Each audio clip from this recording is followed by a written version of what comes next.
Mr. Deepak Rathod, chairperson of WCA's Student Chapter, shares reports in appreciation of the institution that unites us all.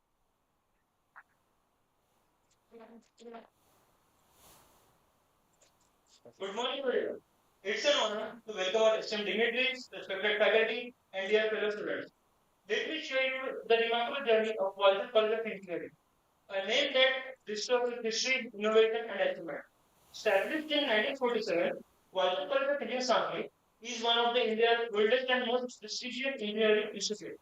Supported by the government of Maharashtra, WC fosters a vibrant culture and upholds the distinct legacy of academic excellence. One such vibrant community at WC is WCHN Student Chapter, a part of Association for Computing of Studies, the world's largest computing society, dedicated to advancing for computing and both science and profession, while connecting academic and professional world. In India, the ACM India Council supports member to 195 in chapter and 16 professional chapter, driving technical excellence and social impact. The WCHN chapter stands out as the key chapter in Western Maharashtra. Established on March 18, 2016 by the CSE department, the WC Asian Student Chapter is committed to fostering innovation in computer science.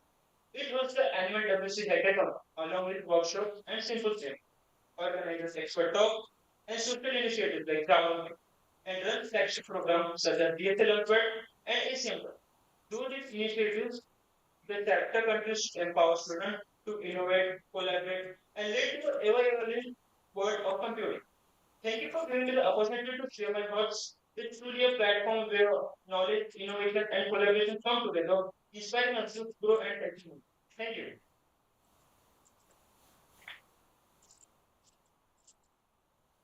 Thank you, Ms. Sriver, for sharing your valuable insights. And now it's time for the inspiring person who will be speaking with us today. There's a Sanskrit saying, Vidya Dadati Vinaya, which means true knowledge brings humility. Our speaker is a perfect example of sir cut off रहेगा तो किसी को ये देना पड़ेगा और HDMI इधर लगाना पड़ेगा ना it. Before 20 years at existence, early platform had developed user technology. He brings a wealth of experience in second, communication and leadership in the tech world. And almost IIT Bombay with a PhD from Washington State University, currently chairs East India's external English and mentors future thinkers to the ACM Eminence Speaker Program. It is a privilege to welcome this distinguished speaker, a perfect blend of industry depth and academic insight. If we are keep technology or perspectives wrong, could have been more relevant in today's fast-changing world. India Talk is all about sparking ideas, fueling curiosity, innovation abroad. Today, we are not just talking about the latest tools and trends. We are having a conversation about the future, about how software development is driving change, transforming industries, and touching lives everywhere. To mark this special occasion, we express our respect and gratitude for esteemed guests. I now request directors to felicitate our eminence.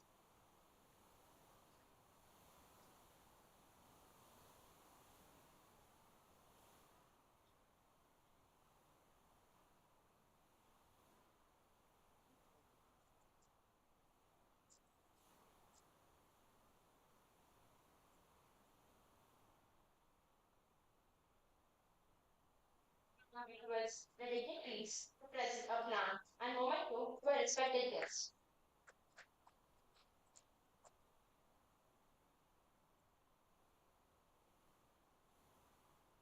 Now I invite respected Director Sir, Dr. Hubert W. Sir, to share a few words with us.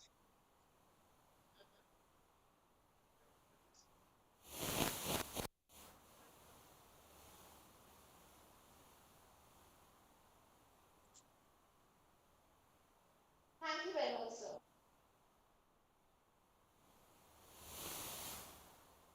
Morning, all. Morning sir Remembering all the lives, you will talk to any student, but for the catch and take your from around the safety for in national topics, plus club chapter, my faculty colleagues, and your friends. One Friday, I will learn all of it for this topic for call. artificial intelligence and cybersecurity by a well-known expert. Again, but by Dr. Venkateswaran was one founder for the 2020 just after COVID, and after the 4 years, it will receive that delivery platform for artificial intelligence and cybersecurity. These are the words, and nowadays there is a lot of importance related to artificial intelligence. Everywhere there is a talk of artificial intelligence, cybersecurity. And we are also based on that the requirement of the society. Last year we have school programs. Also, we have increased the intake of computer science and information technology. About software knowledge, because Arthur has a brief introduction where he has started and but regarding the only the programs which were started last year, we increased the from 90 to 120 and I from 60 to 120. Apart from that, depending upon the requirement need of the society, we have added programs like artificial intelligence as well as robotics automation, which is 68. Okay, so last year, it has been increased from 390 to 660, 275.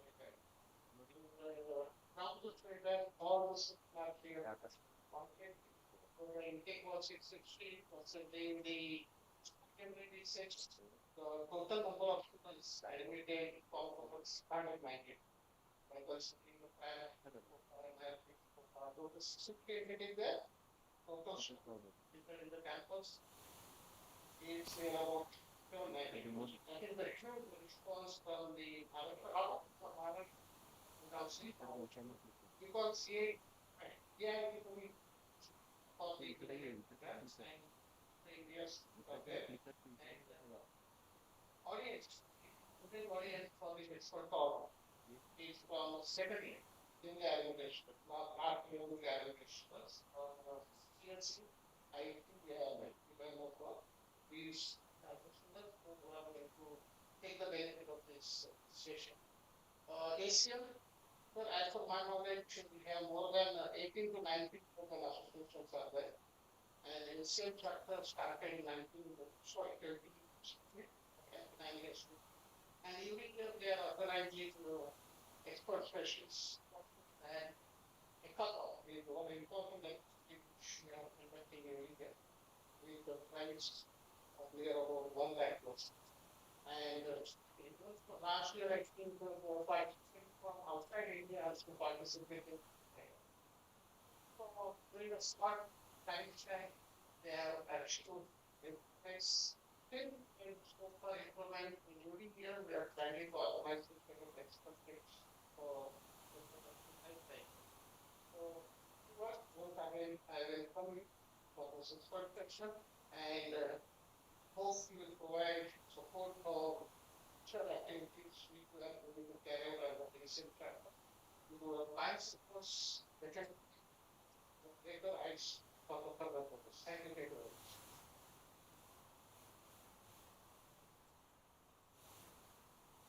Thank you so much, sir, for your valuable insights. And now, the moment we have all been awaiting. We have privileged to invite Dr. R. Venkateswaran to deliver an enlightening address on the present and future of technology. Before we commence, may I respectfully request all dignitaries to kindly take their seats in the audience.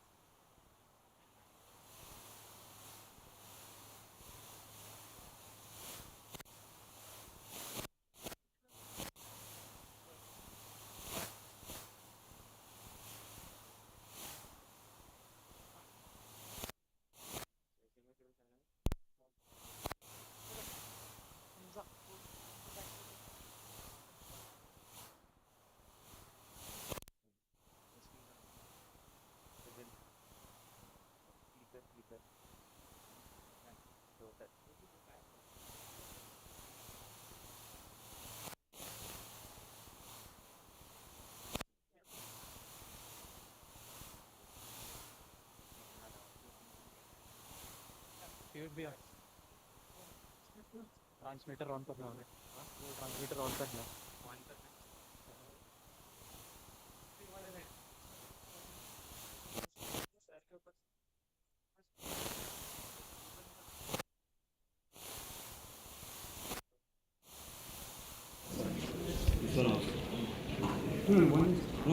for streaming. This is for speaker.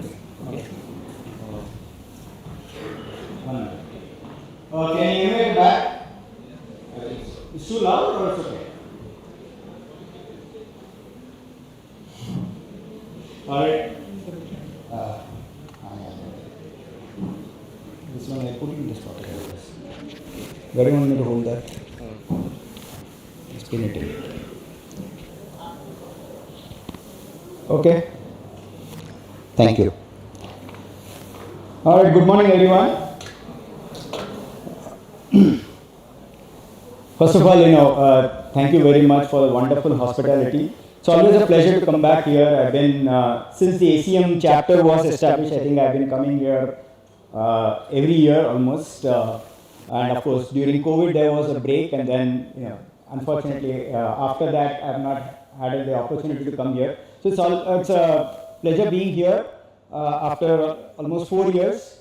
So I'm good to see the full auditorium here. And thank you, sir, for the warm welcome. Thank you, ma'am. It's always good to connect back with you. And of course, the student volunteers of ACM chapter, the WC ACM chapter, thank you.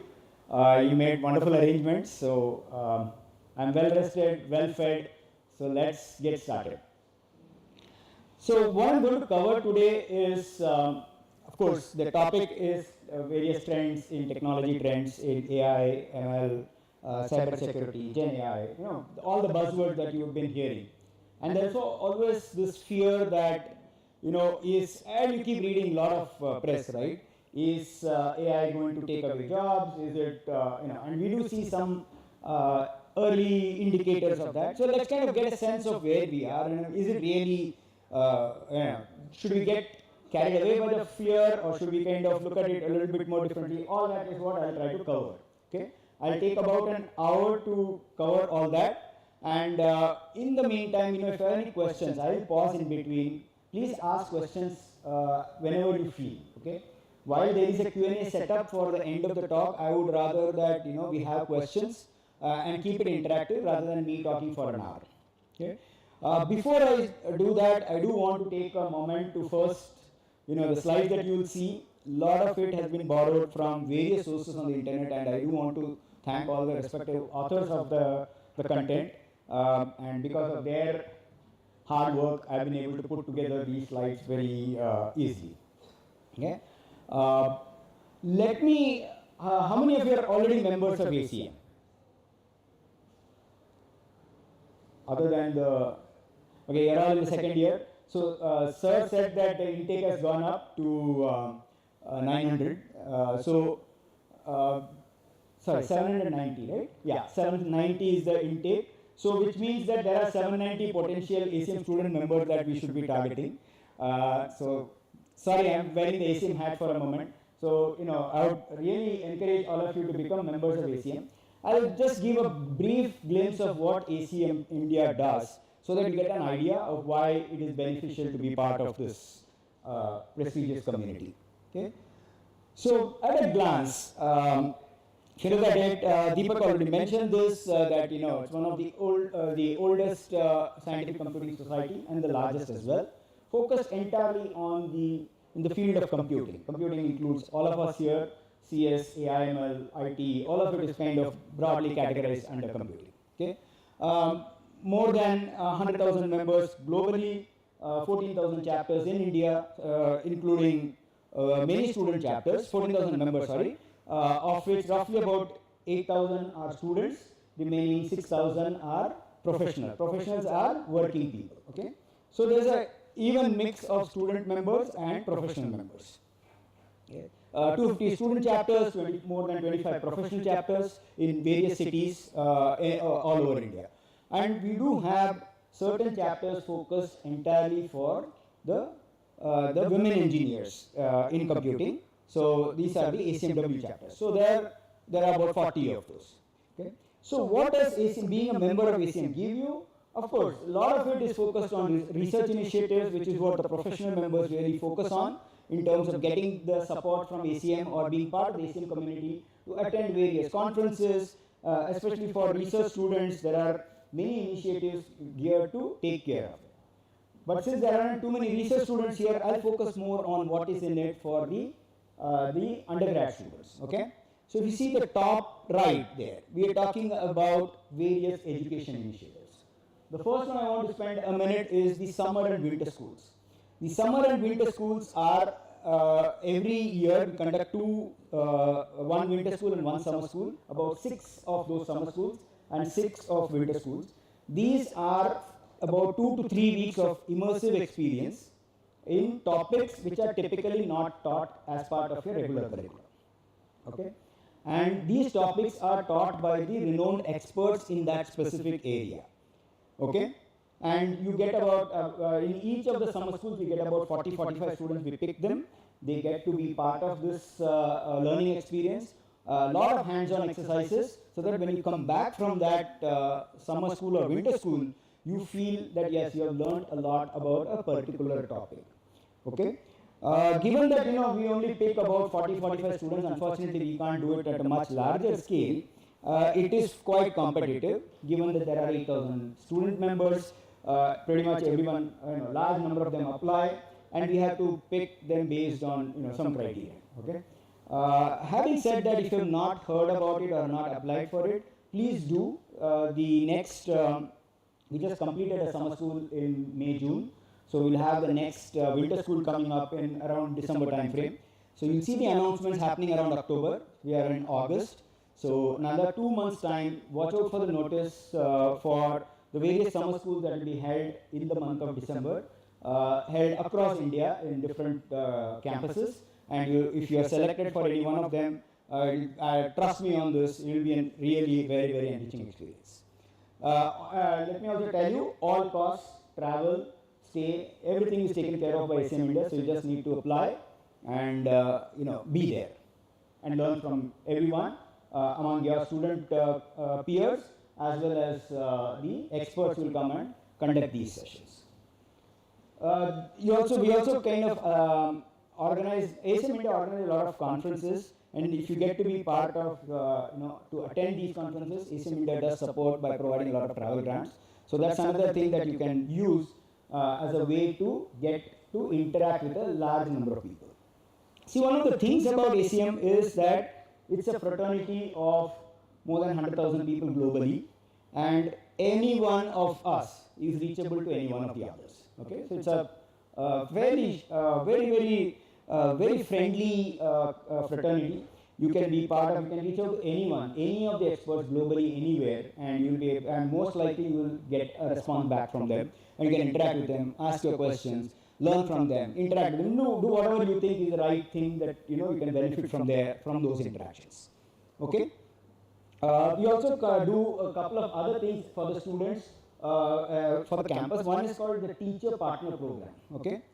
The teaching partner program. The teaching partner program is basically a way where some of the experts in specific fields come and co-teach a course along with the regular teacher of the who is teaching that course in the particular college. Okay, so we've been doing that for the last 4 or 5 years. Personally, I have been doing it for the last 4 years. Every semester, I do go visit colleges. And as I was mentioning yesterday over dinner with some of your friends here, I've got the opportunity through ACM to visit more than 50 colleges in the last 1-2 years. And it's been really an eye-opener for me, getting to interact with students like you, getting to interact with faculty, getting to interact with, what is it that is really bothering you. I get to get a perspective, very, very different perspective. So it's more learning for me than for many of, than what I really end up talking. I learn a lot more than probably what I would have expected. Okay. We also have the Eminent Speaker program that I am part of, and this talk is organized as part of the Eminent Speaker program. And we do conduct monthly industry webinars where we get experts from the industry to come. And these are webinars, so you have to just spend about an hour of your time listening to these talks. And all these talks are available on the ACM India YouTube channel. So if you've missed any of these talks, you can always go back and listen to those talks. In addition to that, if you do get to participate, we do provide a certificate of participation if you register and attend the talk. So this has been going on every month. The next one is scheduled for 23rd 3rd of August, Saturday, 10 a.m. to 11 a.m. and the topic is related to agentic AI. So if you've not seen the notice yet, I'm sure you'll probably see. I mean, your ACM India student chapter folks can guide you on it. Please register and join in and learn from the experts. The speaker is from IBM Research. There are 2 speakers, so I'm sure it will be an enlightening session for us. So there are a lot of things that we can do. So let me not spend a whole lot of time. Let me quickly talk about this question, especially since many of you are not ACM members. I want to kind of spend a minute on why you should consider becoming an ACM member. Okay. One is, of course, you have a lot of your senior students here who have been ACM members and they can share with you their personal experience of what they have learned. But more important is, like I mentioned, you are part of a very large fraternity. Okay, which means you can reach out to anyone in that fraternity, and everyone is very, very friendly and helpful. Okay, so you can interact with experts globally wherever they are, shouldn't matter, through the ACM fraternity. Just by saying that yes, you are an ACM student member is good enough for you to, that itself is good credentials for you to be able to reach out to them. Okay. Summer and winter schools I have already talked about, so great experience.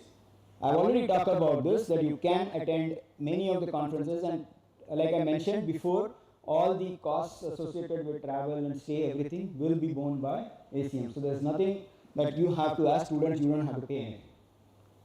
Okay. This is a very important part where ACM, as part of its community, has a digital library of all the research publications, and you get access to all of it just by being a student member. This is important. See, I'm sure your colleagues here who are now playing a key role as the chair, the co-chair, secretary, treasurer, many roles that they play. They take care of the PR. So there are many things that you get to play different roles organizing these events. These are all opportunities for you to hone in your soft skills, leadership skills, organization skills, and so on. And beyond your technical knowledge, most industries really are looking for how well you have developed as a person in terms of your other skills, okay, non-technical skills as well. And this provides you a very good opportunity for you to, hone up those life skills, which will help you in your career going forward. So, bottom line, becoming an ACM member, this is my personal belief, is a first step towards preparing for a very good career in the computing industry. Okay. So those who have not yet signed up, if you are not convinced, come and meet me. I'll try to convince you. But if not, do consider becoming a member. Okay. So now that I've completed this part of the overview of what ACM does, let me get to the talk that I've planned for today. Okay. So let me start with, this is the month of August, right? August 1st is celebrated worldwide as World Lung Cancer Day. Okay? And I'm going to give you some very ominous statistics. Again, I don't want to start on a bleak note, but there is a reason why I'm kind of starting with a very ominous note here. Lung cancer is basically really a very, very nasty form of cancer. It has, if you see the note there, it claims more lives than all the other types of cancers put together. Okay? The challenge with lung cancer is that in the medical field, for the oncologists who work in cancer area, they have a term called the 5-year survival rate, which is after the detection of cancer, how many people survive for 5 years. Okay? If the cancer is detected, especially lung cancer is detected early on, very early, does not spread to other parts of the human body, then the 5-year survival rate is about 65%. Okay. If it spreads a little beyond the early stages, but still confined within the lungs, that drops down significantly to 37%. And if it spreads beyond the lungs, what they call as metastatic cancer or stage 4 cancer, the survival rate is just barely 9%. which means 91% of the people who get detected with lung cancer do not make it past the 5-year window. Okay? And unfortunately, 80% of the lung cancer patients, when they get detected, it's already too late. They get diagnosed only when they are already in the stage 4 state. Okay, so this is a really, and this is the number from 2022. Almost 1.8 million lives have been lost to this, and these numbers are not getting any.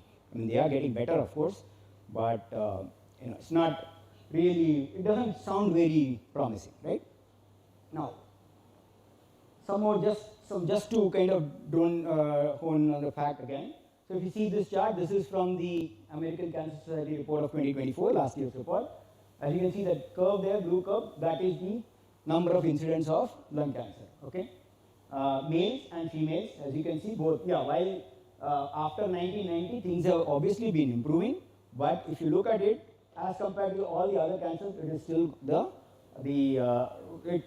contribution from there or is one of the largest instances of cancers, both in males as well as in females. Okay, and survival rate or the number of deaths, 20%, 21% is highest as compared to all the other forms of cancer. Okay, now why am I saying all this? So why is it that lung cancer is so dreaded? Primarily because the reason we can't detect lung cancer is that the symptoms are fairly common symptoms, right? You have a cough, you have a cold, you have a little bit of shortness of breath, you may have a little bit of tiredness, fatigue, things like that, which people associate with regular workloads and stuff like that. Okay? Maybe they say, oh, I have a cough, something that's not agreeing with me, and they really don't consider that okay, can be something more than a simple cough. So by the time they go to the doctor, it's already the cancer has already spread. Second thing is the way to detect this requires what they call as a lung biopsy, which means they have to cut open the body, pick a sample of the lungs, and then ask the sample to be evaluated whether it's a cancer or not. Okay. Now, if this is the case, you can't get it done every 6 months. So screening for lung cancer is not very easy. This is like an inpatient thing, right? You have to go there the previous night. It's like a surgery, right? They'll open up your chest, pick up a tissue. All those things are invasive. So this kind of an invasive process doesn't make it easy to get screened for lung cancer very easily, unlike the other forms of cancers. So that's the second reason why lung cancer detections or diagnosis happens by the time the patient is already at a very late stage. So how are things now? Okay, now I talked about all the bad things. So let's now look at the positive side of it. Now new tests have come in where you can detect lung cancer by the presence of certain microcells in the blood. So you can do a routine blood test just like we do for other kinds of diseases like heart disease, diabetes and other things. We do a blood test. You can today, there is a technology available wherein you can detect lung cancer using a blood sample, which means you can screen more often and you can probably minimize the earlier you diagnose, you can probably minimize the fatality of getting afflicted with this disease. Okay, so this is good. So trained clinicians can look at the blood samples and they can make a diagnosis, yes or no, which is great. But the challenge is the number of such trained clinicians is not scalable. It's a very small number. When we look at global instances, it's a very small number. And this is where technology comes in. We can use AI and ML to now do the work of the trained clinicians, and we do get consistent, dependable, and a very, very scalable screening process. Okay? And this has helped to obviously minimize even the clinician's time, right? You can get an accuracy of more than 90%, and you can pretty much do it in a very, very short amount of time. And because these are machine AI ML based, you can pretty much run this algorithm on as many machines as you want, as many clinicians. So basically you have clones of trained clinicians available at your fingertip to be able to do this. And hopefully with this kind of technology now, whatever the previous slides that we saw will result in something, the next couple of years we'll start seeing a lot more reduction in the number of fatalities from lung cancer, and all the curves that we have seen will probably start showing a different trajectory going forward. The reason for bringing this up is many of you are in your second year, third year, looking at problems in the areas of AIML and maybe related areas, maybe whatever it is that you're working on. What I have found in my interactions with many of the students is the focus of the problem statement is very narrow in scope. What I mean by that is the impact that you can, by working in areas like this. See, this does not require a whole lot of, it is technology that we all know, we all learn here, right? So if you can apply it to the right kind of problems, it can be an, the impact of that application of that technology can be just amazing. Imagine the kind of impact that this can have on the patients, on the doctors, on the nurses, on the clinicians, the caregivers, you name it, pretty much, and the family, of course. All of it, the impact that you can have with applying your skills on a problem which has a big impact can be just phenomenal. So my only request to all of you is, when you're working on your final year project, when you're looking at problem statements, try to look for problem statements, in and around you. You can see, I'm sure you're all smart enough to figure out, big problem statements. Look for problem statements that can have a huge impact on your neighborhood, your society, your country, whatever, at whatever level you want to do, but pretty much look for problems in that area. Okay? Don't be happy with, see, when you take a small problem, I'm sure you will get your, as part of your work, you work very hard, you will get your A plus, whatever your grades are. But it's not about grades, it's about, can you change somebody's lives? Can you change lives of a large number of people? And that's what we need to look at when we look at problem statements. Okay? So that was the point of highlighting all this as a problem statement, that, okay, how, with the technology that we all know and we all have been learning, how we can make significant impact in somebody's lives. Okay, with that, let me come to where we are in 2025, what are all the various technology trends. As you can see, there are many technologies that are evolving and have continued to evolve for the past several years, and will continue to stay relevant in the coming near foreseeable future as well. Given that I have about an hour, what I'm going to do is focus on two of them. One is AIML Gen AI related things, and the second one is cybersecurity. I will obviously make sure that I do get to cover it. Again, like I said, please pause me whenever you feel like and ask your questions. Okay, I can be mid-sentence, you can pause me, and I'll be more than happy to take your questions. Okay, so let me jump into the AIML, and I'll talk a little bit about what I see is happening around in this area, and what is it that why it is something that we all are very excited about. Okay, so these are again, this is a company called Michael Page Consulting, and they are in the recruitment business. Okay, they help to place various kinds of engineers in different job roles and so on, and they publish what they see as technology trends. And if you can see, the top one, the number one, is AI, data science, and cybersecurity.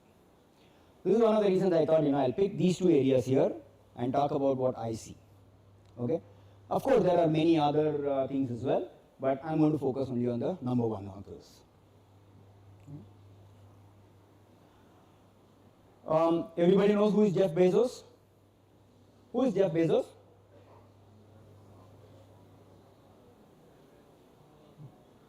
Come on. I can hear you, can just say, anyone. Jeff Bezos. Name sounds familiar? Suna hai? Kaun hai? Amazon, founder of Amazon. Very good. So you know Jeff Bezos, right? He made a statement a couple of years back that the golden age of AI has begun. Okay? Which means this is the right time for someone to be in this field. And why did he say it? There are many reasons. So first thing, let's start with what happened in 2024 was that the Nobel Prize for Physics was given to two people who in their, of course, when they were young, 30, 40 years back, they worked on the basics of AI. Which means the Nobel Committee felt that the contribution that they made in those 30, 40 years ago, the work that is initiated 30, 40 years ago, has resulted in something that is phenomenally significant, impactful. In the typical industry, you kind of hear these things, right? Whenever a technology can either be good, cheap, or fast, it can be two of the three, can never be all three. That's the general parlance. What you mean by that is, if something is very good and very fast, it's going to be extremely expensive. Something that is very good and cheap is going to be slow. Okay? We all know that, right? You use an open source or something, you find that, yeah, it's great, it's cheap, but it takes a long time to get your answers. And anything that is cheap and fast is likely to be not of very good quality. So you do something quick and dirty, yeah, it is fast, it is cheap, but it's not going to be of great quality. Earlier this in 2024, and the combination of all three was considered to be impossible. And I'm using the word impossible. Okay? But last year in 2024, Chinese company came and said, yes, we can do all three. And that's what the DeepSeek kind of, it changed all our thinking of, and if you look at any of these things, ChatGPTs or any of these things, you will see that they meet two of the criteria, not all three, till DeepSeek came in and said, yes, we can actually do all three. Okay? And they could upset the market because they came in at a very, very low price point, extremely good, and fast as well. Okay? And fast enough. Okay? I'm not saying they may not be the fastest, but they're fast enough for the work that we expect them to do. Okay? And this is a comparison across, of course, a little older. You will have now the next version of Grok coming in, the next version of ChatGPT coming in, the next version of Llama coming in. So it may not be an accurate comparison, but definitely something to really look at and say, yes, they were a game changer when they came in and announced their product, yes, in the last year. Okay? Now, let's continue this thought. How is the field of AI growing? I mean, are we there yet? Is it peaked? Are we mature? No, not yet. I mean, we're still getting started. Okay? We are around, if you look at the global AI market in 2025, it's around 240 billion US dollars, 240 million US dollars, and it's likely to be, overall somewhere around 1.3 trillion in the bigger market. Okay? This is just the market sales. Okay? This is not the valuation and things like that. So it's going to be somewhere around, the GDP itself, the contribution of AI to GDP itself is going to be somewhere in the order of 15 trillion. Do you know what is GDP of India? What is GDP of India? 4 trillion, roughly. Very good. So you can kind of see what the contribution of AI is going to be. Nearly 100 million people are going to be working, are probably working in the area of AI today in 2025. Okay? And the key thing which I have highlighted here is 65% of that 100 billion, which is 65 million, are going to be the Gen Zs and the millennials. Which means oldies like me don't have a role to play in AI. We don't have the capability, energy, or whatever it takes to be competitive in this world. AI and technologies come naturally to all of you, so that's probably why this is happening here. Okay? And it's not just the tech companies, even companies like Goldman Sachs, which is in the BFSI, banking financial industry, they have invested $200 billion in AI, and they would have ended up spending almost $200 billion of investment in this year. In 2023, Apple, Google, Meta, and Microsoft, just these four companies, only four companies, they acquired almost around 88 AI startups. I don't have the number for 24, unfortunately, but 88 startups just between these four companies. Why did they acquire them? Because they felt that the space at which their technology can grow probably can be much, much more accelerated by acquiring a startup than by building it themselves. Okay? Which means the window of opportunity they see is very limited and they want to just be the first ones to get there. Now, Which one will get there, we don't know, but this is the current, what they are aspiring for. NVIDIA as a single company, their valuation is 4.5 trillion, more than the GDP of India. Okay, and India is the fourth largest economy, right? And aspiring to be the third largest economy very, very soon. But we have one company whose market cap is more than the GDP of India. Okay, and that's the and this is August 25 numbers, the latest numbers. OpenAI, a company that was fairly recently has come into the market, they are valued at 300 billion. Okay, and their valuation has grown almost double in the last 6 months, just in about 6 months. So they were around 150 million. The last time I gave this talk, about 6 months back, they were in February, they were around 150 million. Yesterday I was looking at it and it was like 300 billion, right? So this is doubled. So pretty much if you see, a lot of this is kind of happening in terms of how these companies are growing at a pace that is just unprecedented. Last year, the number of startups, this is just the top 50 startups in the area of AI. Their valuation as of October last year is 358 billion. Just these top 50. And then there are many more. We don't even want to get into all of them. But you see some of the names, we probably know many of them. Huge valuation, which means there is a lot of money being spent in this area today. Okay? And probably in the foreseeable future. And where is this investment happening?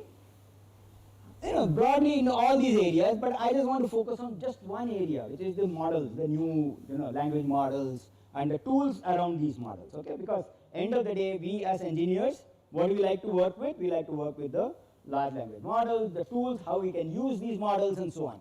The areas of health or customer support or building a chatbot, yeah, there are always people who want to work in that area, but as engineers, this is something that is very near and dear to our heart. Okay, these are some of the companies that got huge funding in 2024, and you can see that there's 6 billion funding there, 1 billion there, some 450, whatever, big numbers. And there is one Indian company as well, Krutrim, and Bhavish Agrawal. You all know who is Bhavish Agrawal? Yeah, Ola Electric. He has invested 2,000 crores in that startup. And he's trying to really build a language model for the Indian ecosystem. Okay, something that is just, of course, this happened in February, so it's almost 6 months now. I don't know where we are. I have not been tracking their progress, but definitely, he has set his mind to solving a critical problem. Because many of the companies that we talk about, they've all worked with data which is non-Indian, and there are problems which are India-specific. And who better than us to know what is India-specific problem? And who better than us to kind of invest and make that a reality? So all of us get an opportunity to contribute to problems that are India specific. This is a Gartner chart that comes up. Every year Gartner publishes this chart called the hype cycle. If you have not seen this hype cycle, it's a very interesting curve. It talks about various technologies and what stage they are in terms of their evolution. And this curve follows a very unique pattern. So, the leftmost of it talks about something called as an innovation, which are new technologies coming in. And then people suddenly get excited and they have a lot of expectations from the technology. When ChatGPT came in 2 years ago, everybody was like, oh, ChatGPT is like the best thing that could ever have happened. Okay? So it moves into what is called as a peak of inflated expectations. In the sense, people have a lot of expectations. And many a times the technology doesn't even catch up to those expectations. Right? Even today, if you see ChatGPT or Copilot or any of these things, there are a lot of things that it hallucinates. It provides wrong answers. Okay? So we have to be extremely careful using these tools today. I'm sure they will improve, but then that's what it is today. And I heard what ChatGPT 5 is just released in the last 2-3 days back. And I heard it can't even do basic subtraction problem properly, right? There was an example that somebody had posted today. It said that, they gave a problem, what is some simple arithmetic problem, 5 calculate x if x equal to a plus b or whatever, some single, a very very simple problem, mathematical algebraic problem, and the ChatGPT 5 struggled to solve that problem. Okay, of course the other tools are there to solve it, but that's what it is, right? So the reason, again, I'm not pointing fingers at ChatGPT and say, hey, they goofed up or whatever. I'm sure they will fix it. But the point is that we have to be extremely careful using these technologies and not have this kind of peak of inflated expectations. So when it crosses that inflated expectation, people start getting disillusioned with the technology. So it comes down to what they call as a trough of disillusionment, and eventually people get an idea of the light bulb goes on. This is how the technology can be used, and they reach what is called as the slope of enlightenment, and then the technology kind of matures. Okay, and this happens. Gartner has been doing this for the last 20-25 years that I know of for various technologies, and this is the chart of AI. And if you see, I've kind of highlighted two things. The generative AI that came out 2 years ago has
know exactly how to use this technology. Okay, so this is on the AI side. Similarly, there is also Gartner has also published one for the Gen AI.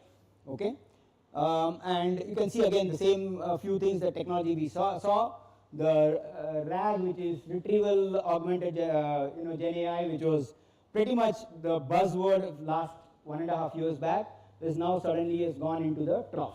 Okay, agentic AI obviously remains there. Multimodal Gen AI, which is all the buzz that now people are talking about, is going through these expectations. Will come down through a trough and then eventually mature. So we'll see how it happens.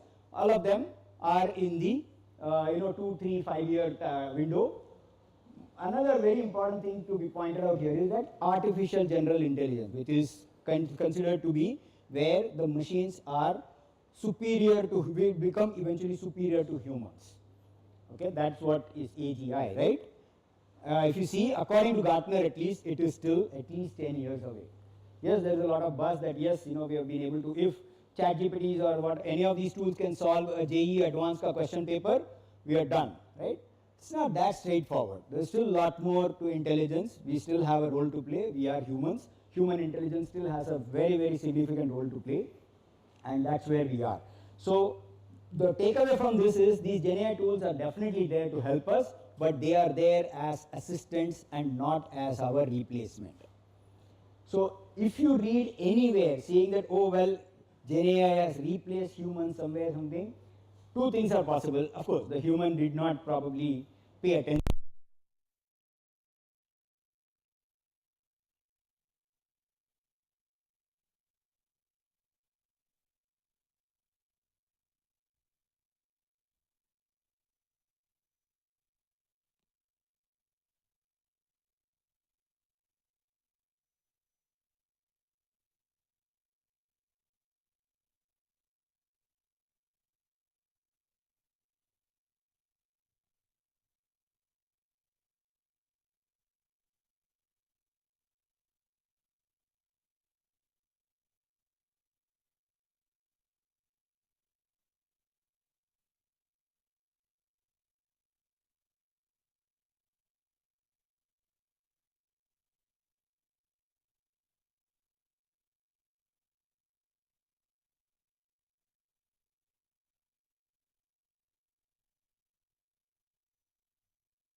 As Gen Zs, you probably feel that Canva is a very popular tool.